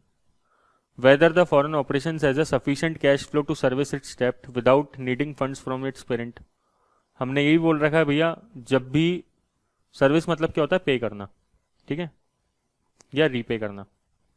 जब भी हमने उसको बोल रखा है कि भाई तुम अपने लोन्स पहली बात तो ले नहीं सकते अपनी मर्जी से, और कभी लोन लोगे भी तो वो हम ही पे करेंगे, तुम्हें पे नहीं करने हैं, ठीक है। तो ये सब क्या हो गई, फंक्शनल करेंसी की बातें हो गई। तो क्या बोल रहा है, there are times when a foreign subsidiary rather than applying the above rules simply use the same functional currency as its parent. तो अगर डिपेंडेंट है मतलब हम ही वहां पे बैठे हैं तो हम क्या करेंगे, सेम फंक्शनल करेंसी इस्तेमाल करेंगे, अलग से फंक्शनल करेंसी को ढूंढने की जरूरत नहीं है। अच्छा क्वेश्चन है, एसबीआर के एग्जाम लायक क्वेश्चन है, ठीक है ना, 6 मार्क्स में पूछा जा सकता है और पूछते भी हैं, ठीक है ना, तो इंपॉर्टेंट है। Chive is a entity located in a country whose currency is dollars. Chive एक ऐसी कंट्री में है, यूएसए में है, जहां की करेंसी क्या है, डॉलर्स है। एग्जाम्पल ले लेते हैं, all of its equity shares are owned by an entity whose functional currency is the euro. All of its equity shares are owned by an entity, मतलब चाइव क्या है, बेसिकली एक सब्सिडरी कंपनी है, होली ओन्ड सब्सिडरी कंपनी है, और इसका जो पेरेंट है उसका फंक्शनल करेंसी क्या है, यूरो है, जो इसका पेरेंट कंपनी होगा। Chive has very few transaction with its parent. बताओ क्या बोल रहा है ये, चाइव के जो ट्रांजेक्शन्स हैं बहुत कम है पेरेंट के साथ, and act with the significant autonomy. बिना नीचे वाले पैराग्राफ को पढ़ते हुए बताओ, ये केवल इतना सा पढ़ो और बताओ ये लाइन क्यों लिख रखी है, क्या सजेस्ट कर रहा है। ये इसलिए बता रखा है, ये बोलना चाहता है कि आपको ये डिपेंडेंट और इंडिपेंडेंट की बात बताना चाहता है। बताओ, तो हमने चाइव को इंडिपेंडेंट दे रखी है, नहीं दे रखी, इंडिपेंडेंस, बिल्कुल चाइव को हमने इंडिपेंडेंस दे रखी है। क्या लिखा है, Chive has very few transaction with its parent and act with the significant autonomy, वो अपनी मर्जी से काम कर रहा है, ठीक है। तो अगर इंडिपेंडेंट है तो ऐसा तो है नहीं कि पेरेंट जो करेंसी यूज कर रहा है, पेरेंट की जो फंक्शनल करेंसी है ना, वही चाइव अप्लाई करते हैं, ऐसा हो सकता है क्या, नहीं। अगर ये डिपेंडेंट होता तो हम यूरो जो फंक्शनल करेंसी है उसकी पेरेंट की, वही चाइव की भी फंक्शनल करेंसी बना देते। समझ में आ रहा है कि क्वेश्चन को एप्रिशिएट करना सीखो यहाँ पे, कि क्वेश्चन क्या कह रहा है, यहां तक भी क्या मतलब है इसका। अगर ये चाइव जो है बिल्कुल डिपेंडेंट होता तो हमें कोई दिक्कत ही नहीं होती, हम सीधा उठा के यूरो को चाइव की फंक्शनल करेंसी बता देते।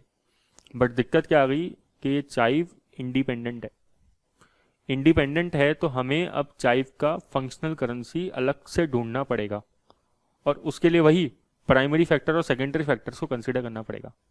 70% of Chive sales are denominated in dollars. Chive जो है 70% सेल्स डॉलर्स में करता है, 30% आर इन स्टर्लिंग, पाउंड एक तरीके से ना, तो 30% जो है वो स्टर्लिंग में करता है, ठीक है। सेल्स मतलब दोनों में करता है, डॉलर्स में ज्यादा करता है और स्टर्लिंग में कम करता है, बस इतना सा डिफरेंस है। Chive does not convert receipt from customers into another currencies, ठीक है। चाइव जो पेमेंट आता है उसको दूसरी करेंसी में कन्वर्ट नहीं करता, मतलब ये एक तरीके से वापस से इंडिपेंडेंस की बात दिखा रहा है। जो पेमेंट आ रहा है ये डॉलर्स में रख रहा है, तो मतलब कहीं ना कहीं ये इंडिपेंडेंट सब्सिडरी है। Chive buy most of its inventory and pay for large proportion of operating cost in sterling. अभी बताओ, प्राइमरी फैक्टर में सेल्स वाला पॉइंट था, सेल्स ये ज़्यादातर किस में कर रहा था, डॉलर्स में, लेकिन प्राइमरी फैक्टर में कॉस्ट वाला फैक्टर भी था, और कॉस्ट ये देखो क्या कर रहा है, Chive buy most of its inventory and pay for a large proportion of operating cost in a sterling. मतलब ये कॉस्ट जो है स्टर्लिंग में पे कर रहा है। मतलब हमें कहीं ना कहीं अब कंफ्यूजन हो गया, प्राइमरी फैक्टर आपस में कॉन्ट्राडिक्ट कर रहे हैं। सेल्स वाला पॉइंट क्या बोलता है कि डॉलर्स ज़्यादा इंपॉर्टेंट है, लेकिन कॉस्ट वाला पॉइंट क्या बोल रहा है कि स्टर्लिंग ज़्यादा इंपॉर्टेंट है। तो अब हमें किसकी तरफ जाना पड़ेगा, सेकेंडरी फैक्टर की तरफ जाना पड़ेगा। ठीक है, सेकेंडरी फैक्टर क्या है कि जैसे इसके लोन्स किस में चल रहे हैं। ठीक है, Chive has 2 bank loan outstanding, it has no group loans, both of its loans are denominated in dollars. अब सेकेंडरी फैक्टर क्या सजेस्ट करता है कि इसका लोन किस में है, डॉलर्स में है। ठीक है, तो और देखो ये पैसा भी क्या कर रहा है, कन्वर्ट नहीं कर रहा दूसरी करेंसी के अंदर। मतलब ये जो भी रिसिप्ट आती है सेल्स की, उसको भी ये किस में मेंटेन करता है, डॉलर्स के अंदर। तो अगर आपको याद हो सेकेंडरी फैक्टर के अंदर the currency in which funds from financing activity are generated, मतलब ये लोन कहाँ से लेता है और जो भी पैसा आता है वो उसको किस करेंसी में रिटेन करता है। ठीक है ना, तो ये पॉइंट ये भी सजेस्ट करता है कि चाइव जो है वो मेनली काम किस में कर रहा है, डॉलर्स में कर रहा है। ठीक है, तो हम आराम से बोल सकते हैं कि प्राइमरी फैक्टर तो कॉन्ट्राडिक्ट है, बट सेकेंडरी फैक्टर में नजर आता है कि डॉलर ज़्यादा इंपॉर्टेंट है। बट उससे पहले आपको लिखना पड़ेगा कि चाइव जो है वो एक इंडिपेंडेंट फॉरेन ऑपरेशंस है, और इसको हम मियरली एक्सटेंशन नहीं कह सकते कि पेरेंट का एक्सटेंशन है कोई। तो इसलिए हम पेरेंट की जो करेंसी है यूरो, उसको चाइव की करेंसी नहीं मान सकते, इसीलिए हमें चाइव की सेपरेट करेंसी ढूंढना पड़ रहा है। इसको पढ़ लेना आराम से, यही लिखा हुआ है। फंक्शनल करेंसी में चेंज होगा, मैंने आपको बताया। ये एसपीआर के कापलान में नहीं मिला मुझे, ये मैंने बीपीपी से निकाला। ठीक है ना, बीपीपी की एसबीआर की बुक से निकाला। ये चेंज वाला टॉपिक इन्होंने कापलान ने गायब कर दिया। तो functional currency determined it can not be change. Normally तो चेंज नहीं कर सकते, बट अगर चेंज करना है तो ट्रांजेक्शन्स, इवेंट, कंडीशंस ये चेंज हो रही है इसलिए कर सकते हो। ठीक है, जैसे आप पहले गुड्स डॉलर्स में, पहले आप रुपीस में बेचते थे, अब आप मेनली गुड्स किस में बेचते हो, डॉलर्स में बेचते हो। ठीक है, और चेंज का जो इफेक्ट होगा वो कैसे लेना है, प्रोस्पेक्टिवली लेना है, ना कि रेट्रोस्पेक्टिवली। अकाउंटिंग कैसे करोगे मैंने बताया, सबसे पहले इनिशियल रिकॉर्ड करोगे, तो इनिशियली रिकॉर्ड किस पे होगा, स्पॉट रेट पे होगा। स्पॉट रेट अवेलेबल नहीं है तो एवरेज रेट यूज करेंगे। ठीक है, तो एवरेज रेट क्या होती है, ओपनिंग प्लस क्लोजिंग रेट ज़्यादातर ये होती है, बट इन्होंने कोई फॉर्मूला नहीं बताया एवरेज रेट का। ठीक है, नॉर्मली स्पॉट रेट यूज करते हैं, ज़्यादा बेटर स्पॉट रेट रहती है। पेमेंट आ जाएगा तो फिर जब भी पेमेंट आएगा, जैसे हमने डिस्कस किया, और एक्सचेंज डिफरेंस अराइज होगा। एक्सचेंज डिफरेंस को कि ये बता रहा है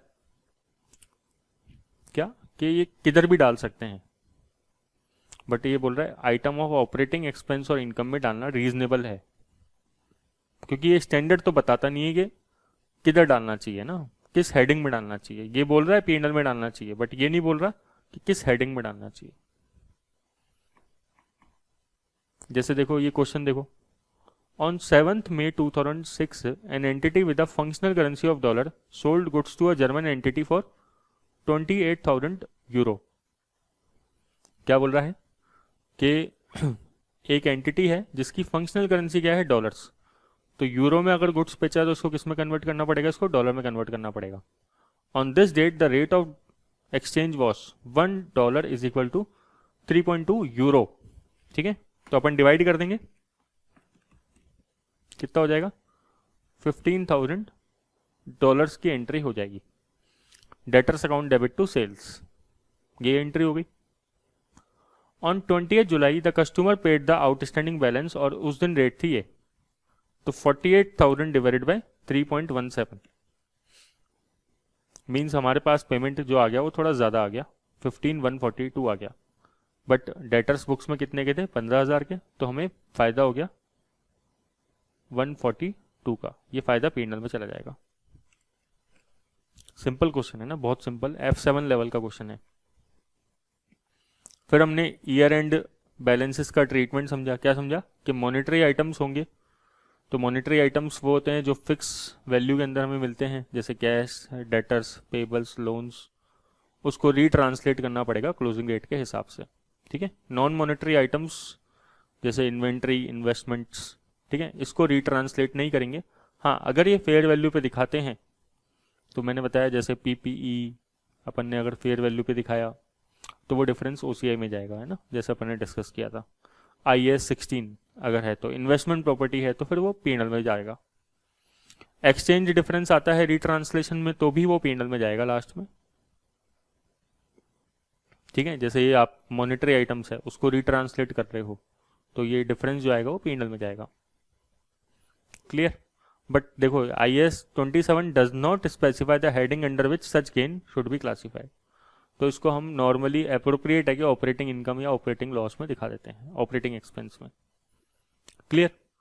अब ये वाला क्वेश्चन देखो, on 7th May 2006 an entity with the functional currency of dollars sold goods to a German entity for $48,000। पहले जैसे क्वेश्चन आ गया दोबारा। On this date the rate of exchange ये है, तो हमने पहले एंट्री करी दी थी, same to same debtor account debit to sales. By the reporting date 31 July the invoice has not been settled, payment नहीं किया पार्टी ने, क्लोजिंग डेट आ गई, ईयर बंद हो गया, और रेट कितनी हो गई, अब रेट थोड़ी सी बदल गई, $1 इज इक्वल टू 3.4, तो 48,000 डिवाइडेड बाय 3.4 मीन्स हमें पेमेंट अब कितना मिलेगा, 14,118। हमने बुक्स में अपनी कितना रिकॉर्ड कर रखा है एसेट्स को, 15,000 से, तो हमें इसमें से ये माइनस करने पे लॉस हो गया, तो ये लॉस क्या हो गया, P&L में चला गया, और डेटर्स हमारे कम हो गए। सही है। अब जब सेटल होगा तब देख लेंगे, अभी तो सेटल हुआ नहीं ट्रांजेक्शन, ये तो ईयर एंड हो गया। डेटर क्या होते हैं, मॉनेटरी आइटम होते हैं। नॉन मॉनेटरी आइटम देखो, Olympic which had a functional currency and presentation currency of the dollar accounts for land using the cost model, ध्यान रखना लैंड को कॉस्ट मॉडल पे दिखा रहा है ये। On 1 July Olympic purchase a plot of land in another currency for 1.2 million dinars, ठीक है। इसने 1 जुलाई को 12 मिलियन मतलब 12 लाख दिनार्स में क्या परचेज करा, एक लैंड परचेज करा, और इसकी फंक्शनल करेंसी क्या है, डॉलर्स। रेट क्या चल रही है, $1 इज इक्वल टू 4 दिनार्स, ठीक है, 1 जुलाई को। The land is initially recognise at cost, entry क्या पास कर देंगे, land account debit to bank, ठीक है। इसमें कहीं पे ये तो लिखा नहीं है कि क्रेडिट पे है, और अगर क्रेडिट पे भी होगी तो फिर तो उसको क्रेडिटर्स वाला पार्ट एक मॉनेटरी आइटम बनेगा, और लैंड, खाली लैंड क्या है, लैंड तो नॉन मॉनेटरी आइटम्स है। लैंड क्या होता है, एक नॉन मॉनेटरी आइटम है, बिकॉज इसकी वैल्यू फिक्स नहीं होती। अब देखो 12 लाख डिवाइडेड बाय 4 कर लो आप, तो 3 लाख आ जाएगा। The land is not a monetary item, so therefore not retranslated, ठीक है। और इस पर डेप्रिसिएशन भी नहीं लगता, आपको तो पता ही है, तो ये लैंड कितने की रहेगी बुक्स में, $3 लाख की ही रहेगी, ठीक है। चाहे भले ही रेट कितना भी हो जाए बाद में, देखो रेट चेंज हो गया लेकिन कुछ नहीं करेंगे। एक और क्वेश्चन देखते हैं, Pallet. Pallet which has a functional and presentation currency of the dollar accounts for land using the revaluation model, changes क्या आ गए, रिवैल्यूएशन मॉडल आ गया। On 1 July Pallet purchase a plot of land in another currency for 1.2 million dinars, वही 12 लाख में किसने purchase किया। 30th June the fair value of the plot of land was 1.5 million, fair value change हो गई। अब ध्यान रखना ये रिवैल्यूएशन मॉडल पे दिखा रहा है, पहले रेट कितनी थी 4, अब रेट कितनी हो गई 3। अब बताओ पहले बुक्स में कितने में रिकॉर्ड कर दिया होगा, 12 लाख डिवाइडेड बाय 4, कितना होता है? $3 lakh.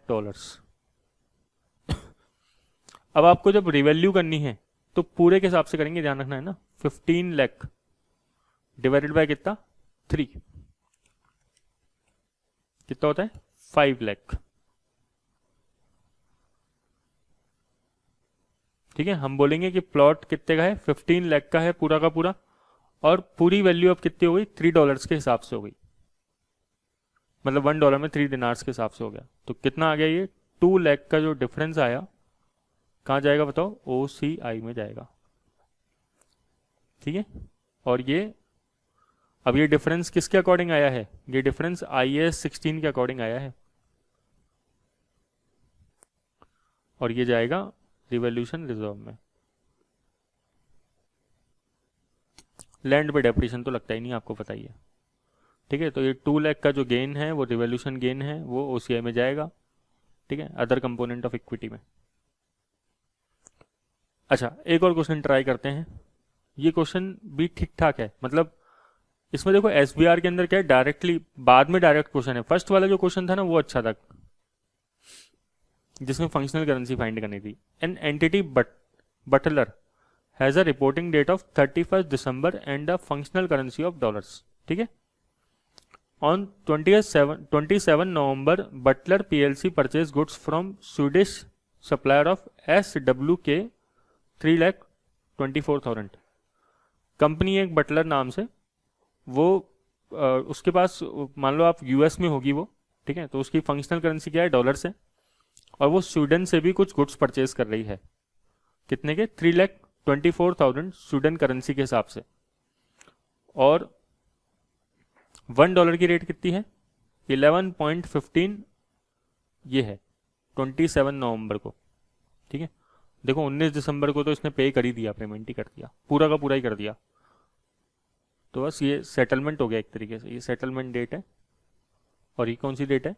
Initial recognition. Describe how the above transaction should be accounted for in the financial statement of Butler for the year ended 31 December. बताओ भाई कैसे बुक्स में रिकॉर्ड करोगे? आप पहले गुड्स परचेज करते हो, गुड्स परचेज करने की एंट्री क्या पास होगी?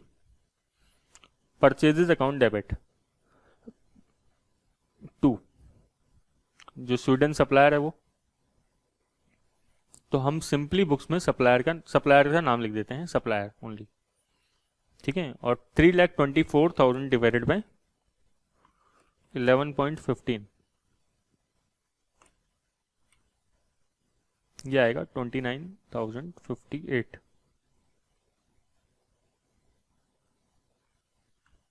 अब यहां पे पेमेंट कर रहे हैं अपन, है ना, पे the Swedish supplier in full, लिखा है ना फुल में। तो 19 दिसंबर को पेमेंट कर रहे हैं, तो सप्लायर अकाउंट डेबिट। सप्लायर कितने से डेबिट होगा? जितने से पहले क्रेडिट हुआ था वो, क्योंकि बुक्स में तो अकाउंट खत्म ही करना पड़ेगा। टू बैंक, बैंक कितने से करेंगे? जितना आज हमारी बुक्स में जितना वो आ रहा है अमाउंट, 324 डिवाइडेड बाय 10.93, जितना एक्सचेंज रेट है तो है 29,643। और यहां पे जो हो रहा है वो एक्सचेंज के अंदर, बताओ क्या हो रहा है? लॉस।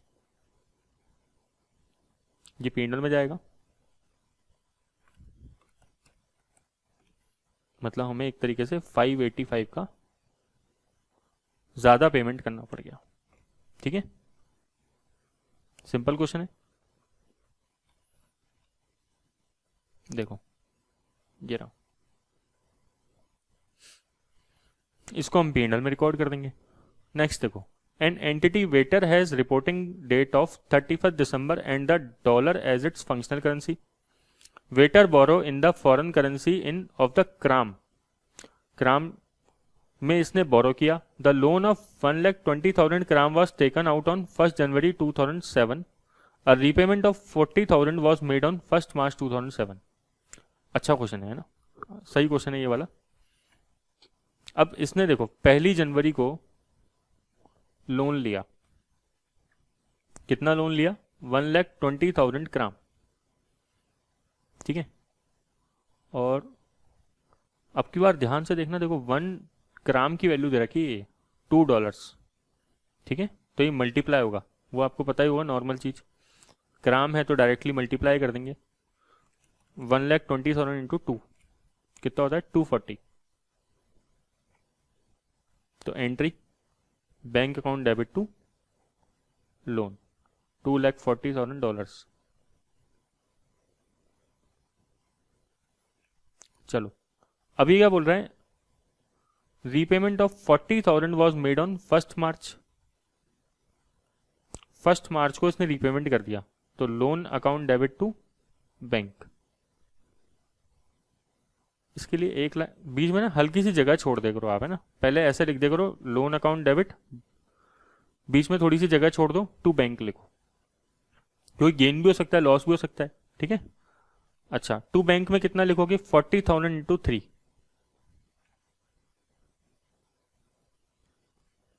बताओ लोन डेबिट कितना करोगे, जितने में बुक्स में आ रहा था, लेकिन बुक्स में तो 240, लेकिन वो ज़्यादा अमाउंट का था, 1,20,000 का था पूरा। अभी तो 40,000 के हिसाब से बुक वैल्यू निकालो, तो 40,000 इंटू 2। भाई आपने बुक्स में पहले कितना रिकॉर्ड किया होगा, 80,000 के हिसाब से तो किया होगा ना वो लोन, ठीक है। इस वाले पोर्शन में 80,000 ही इंक्लूड है इसके। और अब यहां पे देखो एक्सचेंज लॉस हो गया 40,000 का। एक तो ये 1 मार्च को सेटलमेंट करते समय, दूसरी बात 31 दिसंबर को, अब क्योंकि ये मॉनेटरी आइटम है, लोन लेना तो एक मॉनेटरी आइटम होता है, तो हमें क्या करना पड़ेगा, इसको रीस्टेट करना पड़ेगा, ठीक है। बुक्स में मतलब रीस्टेट करना पड़ेगा। रीस्टेट कैसे करेंगे, आपका लोन कितना बाकी रह गया ग्राम्स में, 80,000 ग्राम रह गया बाकी। आपने जब स्टार्टिंग में 80,000 ग्राम के हिसाब से रिकॉर्ड किया होगा, तो वो 1,60,000 रिकॉर्ड किया होगा, 80 इंटू 2 160। और अब उसकी वैल्यू कितनी हो गई 80,000 इंटू 3.5, अब उसकी वैल्यू हो गई 2,80,000, ठीक है। अब इसको और नुकसान हो गया, ठीक है। तो अब हम एंट्री क्या पास करेंगे, 280 माइनस 160, मतलब 1,20,000 का और लॉस हो गया। तो P&L account debit to loan कितने का 120 का। तो आप देख रहे हो एक्सचेंज डिफरेंस में लॉस जो हुआ टोटल पूरे ईयर का, 40,000 तो रीपे करते समय और 20,000 बाद में रीस्टेट करते समय, तो 160 का लॉस हो गया, देखो, ठीक है। टोटल कितने का लॉस हो गया 1,60,000 का। तो ये दोनों क्वेश्चन हो गए। थर्ड क्वेश्चन देखते हैं। Entity attendant has a reporting date of 31 December. Entity का नाम है अटेंडेंट, है ना, और सबकी देखो डॉलर ही फंक्शनल करेंसी है, क्या करें, क्वेश्चन में डॉलर ही दिया सबका functional. Attendant purchase a plot of land overseas on 1 March 2010। The entity paid for the land in the currency of Rylands, ठीक है, होगी कोई करेंसी, इसने लैंड परचेज कर ली है। The purchase cost of the land was कितना 60,000। देखो land इसने परचेज कर रखी है, एंटिटी पेड भी कर दिया, मतलब ये लैंड किस में परचेज करी होगी, इसने कैश में परचेज करी होगी। The value of the land at the reporting date was 80,000। ये क्यों दे रखी है हमें, वापस से रिवैल्यू करके, हो सकता है कि ये रिवोल्यूशन मॉडल यूज कर रहा है, अब देखने से पता लगेगा। एक्सचेंज रेट है $1 की 8 यहाँ पे, और यहाँ पे हो गई 10। राइलैंड्स की वैल्यू दे रखी है हमें। Describe how the above transaction should be accounted for in the financial statement if the land is measured at cost and at fair value. दोनों केस बना के दे दिए, तो केस नंबर 1 केस नंबर 2, ठीक है। सबसे पहले तो हम केस नंबर 1 के हिसाब से करते हैं। जब लैंड को किस पे मेजर किया आपने, कॉस्ट पे, तो एंट्री क्या पास करेंगे, simple land account debit to bank, तब तो कोई चक्कर ही नहीं है। टू बैंक क्यों लिख रहा हूं, क्योंकि क्वेश्चन में लिखा है उसने पेड कर दिया है, ठीक है। एंट्री किस दिन होगी, एंट्री होगी 1 मार्च को, कितना है 60,000, तो 60,000 डिवाइडेड बाय 8 कर लो, 7,500, ठीक है। डेप्रिसिएशन का चक्कर होता नहीं है लैंड पे, वो आपको बताइए। अब आते हैं फेयर वैल्यू मॉडल पे। तो एंट्री तो वही होगी पहली, तो land account debit to bank 7500 से, ठीक है, किस दिन, 1 मार्च को। अब क्वेश्चन क्या बोल रहा है, रिपोर्टिंग डेट के दिन लैंड की वैल्यू कितनी हो गई, 80,000। मतलब अब रिवोल्यूशन मॉडल लगाएंगे अपन, है ना, इसको रिवोल्यूशन कह लो, फेयर वैल्यू IAS 16 में नहीं लिखा वर्ड है ना, तो रिवोल्यूशन मॉडल है ये। तो अब वैल्यू कितनी हो गई, 80,000, तो 80,000 डिवाइडेड बाय 10 मतलब 8,000, ठीक है। तो entry land account debit to to OCI,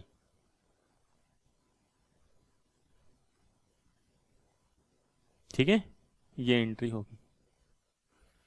अब इसमें केवल एक पॉइंट पे इशू आ सकता है कि मैंने ये माना है कि लैंड जो है वो PPE है IAS 16 के हिसाब से, मतलब अगर कोई बोले ये लैंड इन्वेस्टमेंट प्रॉपर्टी है तो 40 के हिसाब से है, तो ये OCI ना होके क्या हो जाएगा, P&L हो जाएगा, बस ये डिफरेंस आएगा, ठीक है।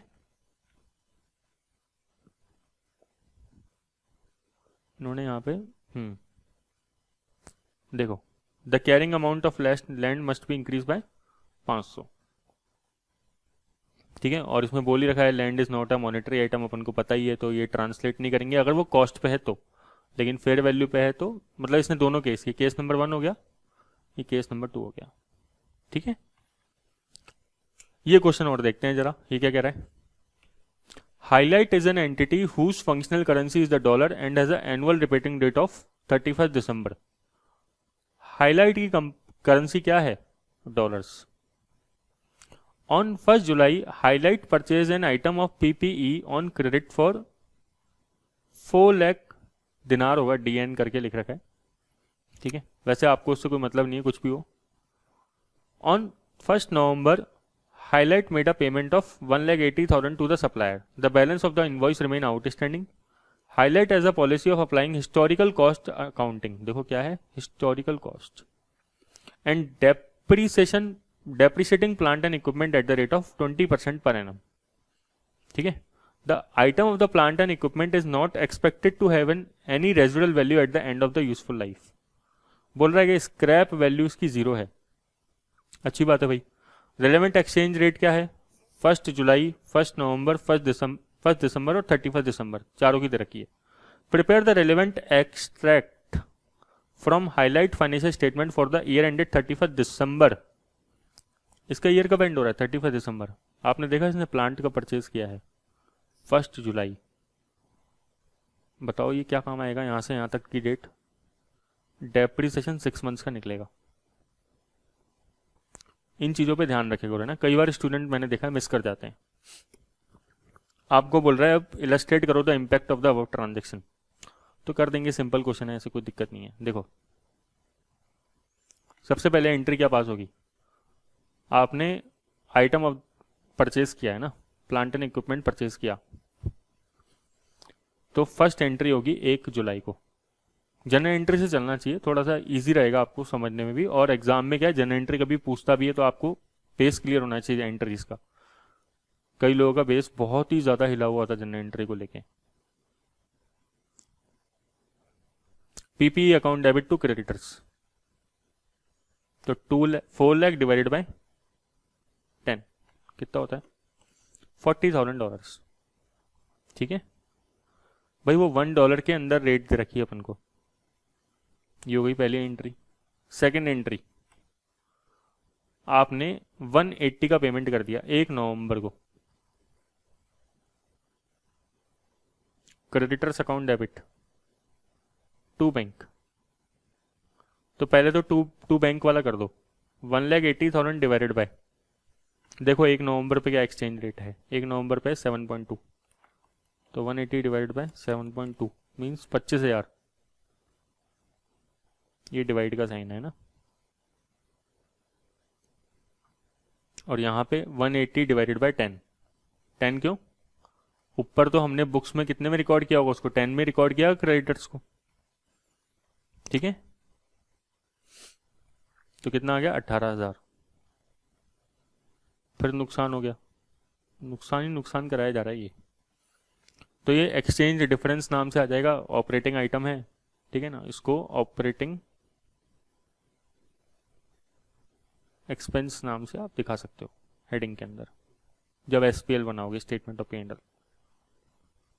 थर्ड चीज बताओ क्या आएगी, ईयर एंड पे बात कर रहा हूं मैं। एक तो आप रीस्टेट करोगे, रीस्टेट किसको करोगे बताओ, क्या आप पीपीई को रीस्टेट करोगे? नहीं, पीपीई को रीस्टेट नहीं करना, क्योंकि वैसे भी वो कॉस्ट मॉडल यूज कर रहा है, ठीक है। और ये पीपीई क्या है, नॉन मॉनेटरी आइटम है। बट क्रेडिटर को रीस्टेट करना पड़ेगा आपको। 4 लाख में से 180 चला गया, आपके क्रेडिटर कितने बच गए, 220 के, ठीक है। 1 दिसंबर की रेट तो इसने जबरदस्ती दे रखी है, काम ही नहीं आएगी शायद, है ना।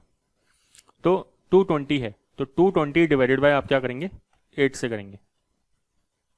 क्लियर। तो अब क्रेडिटर हो गए आपके 27,500 के। कैसे, 220 डिवाइडेड बाय 8। पहले इनिशियली कितने में रिकॉर्ड करे थे आपने, 220 डिवाइडेड बाय 10, फिर लॉस हो गया।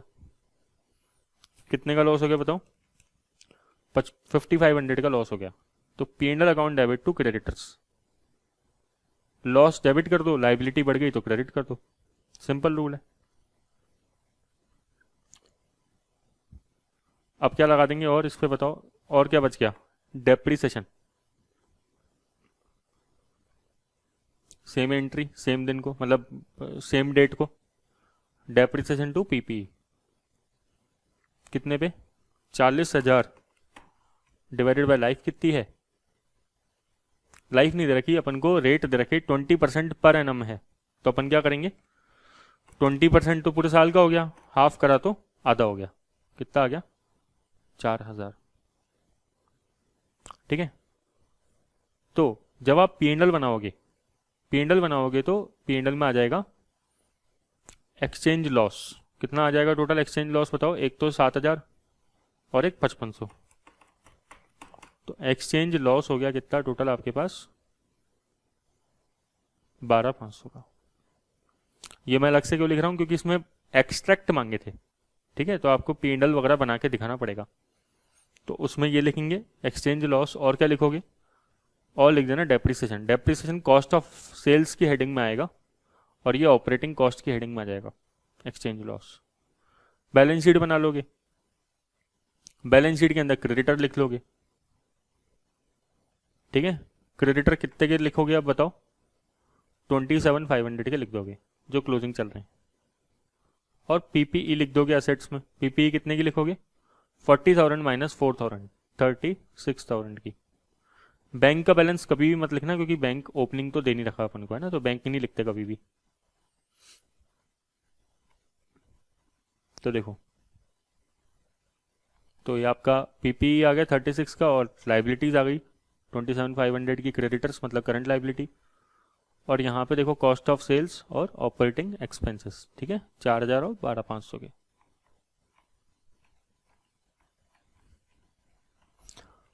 एक और क्वेश्चन है, ये और देखते हैं जरा, ये क्या कह रहे हैं, ड्यूरिंग 2003 हाईलाइट एंटर्ड, हाईलाइट इसका नाम था क्या, हाईलाइट, हाँ हाईलाइट ही था। During the year highlight enter into a number of transaction with the Eraser an overseas customer, Eraser इसका बाहर का कस्टमर है। On 1 November 2003 highlight made a credit sales to Eraser on 3 month credit for 3,60,000 dinar, ठीक है। On 1st December, Highlight made further credit sales to Eraser on 3 month credit for 540. इसने 2 बार credit sale कर दी eraser को ही, कोई दिक्कत नहीं है, लेकिन डेट क्या है, अलग अलग है। एक बार तो 1 नवंबर है, एक बार 1 दिसंबर है। यहाँ पे 1 दिसंबर वाली रेट काम में आ जाएगी, पहले वाली वैसे दे रखी है यहाँ पे रेट, ठीक है। 31 December Highlight receive no payment from the eraser, बहुत ही बढ़िया हुआ, पेमेंट दिया ही नहीं उसने। As the receivable were still within the credit period they were not regarded as being impaired, बोल रहा है कि बैड डेप्ट वगैरह कुछ नहीं हुआ, क्योंकि क्रेडिट पीरियड अभी बाकी है इनका। आपको वही करना है कि रिलेवेंट एक्सट्रैक्ट बना के दिखाने हैं। बताओ, जनरल एंट्री सोच पा रहे हो क्या? मेन चीज ये है, देखो एक्सट्रैक्ट तो तब बनाओगे जब जनरल एंट्री करना आएगी ढंग से। बिना जनरल एंट्री के आप मतलब ACCA बनने जा रहे हो और अगर अपन को जनरल एंट्री नहीं आती तो थोड़ा सा गड़बड़ है, ठीक है। तो एंट्री पास करो। देखो पहले एंट्री किस तारीख को होगी? 1 नवंबर को। क्या एंट्री होगी? Eraser account debit to sales. कितना? 360। 360 डिवाइडेड बाय, ये वाली डेट तो काम की नहीं है 1 जुलाई की, तो 1 नवंबर की 7.2, तो 360 डिवाइडेड बाय 7.2 मीन्स $50,000, ठीक है। फिर 1 दिसंबर को again entry eraser account debit to sales. कितना? 540। 540 डिवाइडेड बाय 9 कितना होता है? 96, मतलब $60,000 हो गया, ठीक है। समझ में आ गया ना? 540 डिवाइडेड बाय 9 कर दिया। 31 दिसंबर को सबको उठा के रीस्टेट करना पड़ेगा। कैसे? आपके पास कितना अब टोटल आपने गुड्स बेच दिया? 360 का और 540 का। कितना हो गया ये? 540 प्लस 360 मीन्स ये हो गया 9 लाख। 9 लाख दिनार का गुड्स बेच दिया आपने अभी तक इनको। और 31 दिसंबर को रेट क्या चल रही है? 8, तो $1,12,500 हो गए, बुक्स में आने चाहिए जो है ना। 9 लाख dinars divided by 8, simple calculation है बहुत, ठीक है। बट आपकी बुक्स में कितने आ रहे हैं? 50,000 प्लस 60,000। आपकी बुक्स में आ रहे हैं 1,10,000। मीन्स आपके तो मजे हो गए। मजे क्यों हो गए?